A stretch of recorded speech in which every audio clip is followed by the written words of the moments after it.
அந்த பெரும்பாடு உள்ள ஸ்திரீ எத்தனையோ நிந்தைக்கு மத்தியில, அவமானத்திற்கு மத்தியில கூனி குறுகி போய் தன்னுடைய வியாதியின் தன்மையை வெளியே சொல்ல வெட்கப்பட்டு கொண்டு,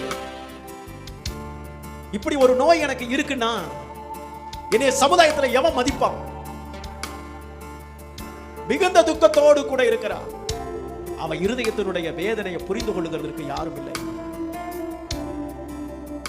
அவ மனதனுடைய துக்கத்தை புரிந்து கொள்ளுகிறதற்கு அந்த இடத்துல யாரும் இல்லை. அந்த சூழ்நிலையில அவர் மனசுல ஒரு தீர்மானம் எடுத்தார். இந்த தேவகுமாரனை எப்படியாவது நான் தொட்டு, யாருக்கு தெரியாம தொட்டு, இன்றைக்கு இப்பொழுது இந்த நொடிப்பொழுதிலே என் வாழ்க்கையில நான் விடுதலையை பெற்றுக்கொள்ள போகிறேன் என்கிற ஒரு தீர்மானத்தை அவள் எடுத்தார்.